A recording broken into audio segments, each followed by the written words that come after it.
আসসালামু আলাইকুম এভরিওয়ান, সবাই কেমন আছেন? আশা করি সবাই ভালো আছেন, আমিও ভালো আছি। এই যে সময় ভ্লগস থেকে নতুন একটা ভিডিও নিয়ে আসলাম। আশা করি সবাই সময় ভ্লগসের ভিডিওগুলো দেখবেন, লাইক কমেন্ট শেয়ার করবেন, সাবস্ক্রাইব করতে ভুলবেন না। আপনারা সাবস্ক্রাইব না করলে আমাদের কোনো নতুন ভিডিও আপনারা পাবেন না ইনশাল্লাহ। আশা রাখি আপনারা অবশ্যই দেখবেন ভিডিওটা মন দিয়ে। আমি আজকে সয়াবিন রান্না করব, সেজন্য সয়াবিনগুলো সেদ্ধ করে নিয়েছিলাম। সেদ্ধ করে আমি ঠান্ডা পানিতে ধুয়ে ছাকনার উপরে রেখে হাতের সাহায্যে চেপে চেপে পানিটা বের করে নিয়েছি। এখন লবণ হলুদ দিয়ে মেখে সরষের তেল দিয়ে এটা গরম হলে আমি ভেজে নিচ্ছি। আমি যতটুকু নিয়েছিলাম একবারে ভেজে নিচ্ছি, আমি কড়া করে ভাজবো না। সামান্য একটু ব্রাউন কালার হয়ে গেলে নামিয়ে নেব। আমার কাছে কিছু ডাটা ছিল, আমি ওগুলো দিয়ে দিয়েছি। আপনারা চাইলে দিতে পারেন, না পারেন। কেউ চাইলে আপনারা ডিম ভেঙে রান্না করতে পারেন বা আস্ত গোটা ডিম দিয়ে রান্না করতে পারেন। যার যেটা রুচি, যে যেভাবে খেতে চান কোনো সমস্যা নেই, রান্না করতে পারেন। আমি যখন সয়াবিনটা রান্না করি সবসময় ভেজে নেই। ভেজে নিলে আমার কাছে মনে হয় অনেক ভালো মজাটা আসে। অনেকে আবার পছন্দ করেন না বা রান্না করেন না এইভাবে। অনেকে এগুলা খেতেও চায় না, বলে যে কেমন না কেমন লাগবে। আপনারা খাইতে পারেন, কোনো সমস্যা নাই। এটা আসলেই অনেক ভালো লাগে যারা খেতে পারে। এটা আমি অনেকটা তেলে ভেজে নিয়েছিলাম। এখন আমি বেশি পরিমাণে তেল দেবো না রান্নার জন্য, কারণ রান্নাটা যখন আমি আবার দিব সয়াবিনগুলো তেলটা ভেসে উঠবে। এই জন্য অল্প তেলে আমি বেশি করে পেঁয়াজ কুচি দিয়ে নিচ্ছি, কারণ এটার মধ্যে তো আর কোনো সবজি বা কোনো কিছু নেই। এই জন্য পেঁয়াজটা একটু বেশিই দিলাম। এলাচ, দারচিনি, তেজপাতা এগুলো আমি দিয়ে দিলাম অল্প করে, বেশি দেই নাই। আর এদিকে পেঁয়াজটা ভাজা হয়ে গেলে আমি সম্পূর্ণ মশলা দিয়ে দেব।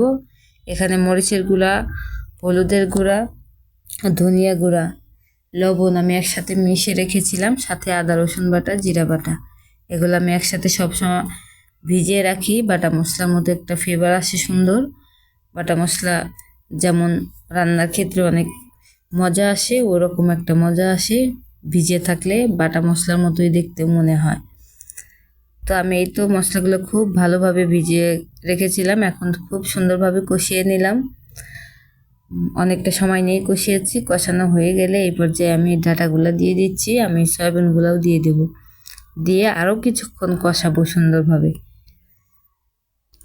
যে কোনো তরকারি যত ভালো মতো কষানো যায় একটু সময় দিয়ে, আসলে সেই রান্নাগুলো অনেক টেস্ট আসে, মজা আসে।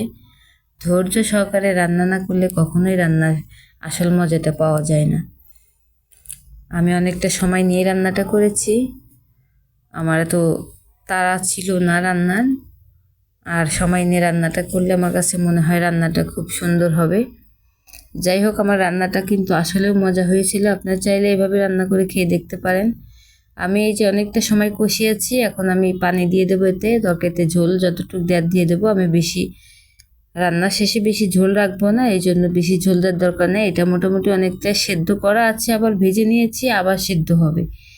তো মশলাটাও সুন্দর করে সব কিছু সেদ্ধ হওয়ার জন্য একটু পানি দিয়ে দিচ্ছি। পানি দিয়ে একটু সুন্দর করে ঢেকে দেবো। এখন নেড়ে চেড়ে ঢেকে দিয়ে আমি 5 থেকে 6 মিনিট পরে আসবো, দেখা যাক কী অবস্থা, আমার রান্নাটা কত দূর।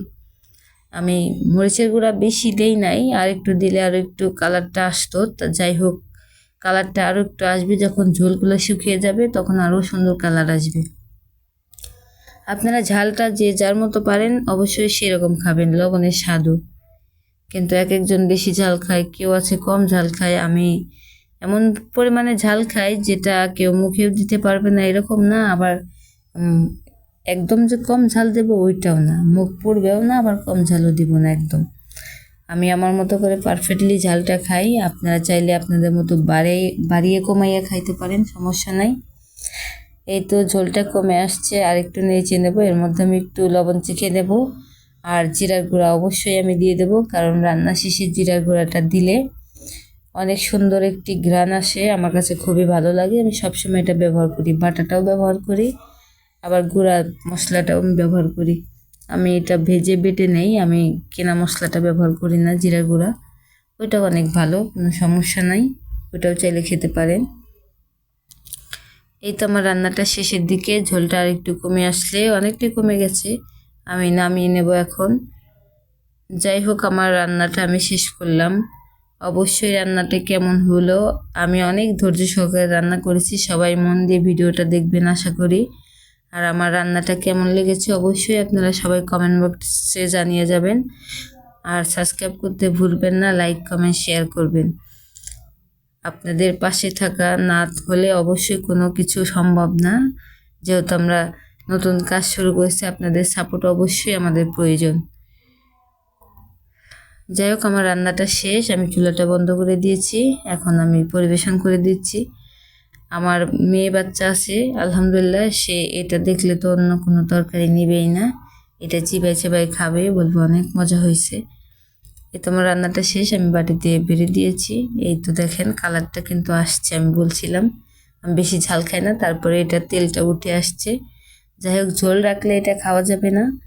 আমাকে একজন রান্না করে খাইয়েছিল ঝোল সহকারে, আমার কাছে মজা লাগে নাই, কিন্তু আমি সবসময় নিজের মতো করে রান্না করি, কোনো ঝোল রাখি নাই।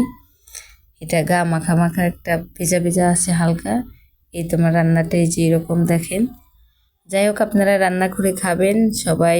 অন্য কোনো ভিডিওতে আবার কিছু দেখাবো। আল্লাহ হাফিজ।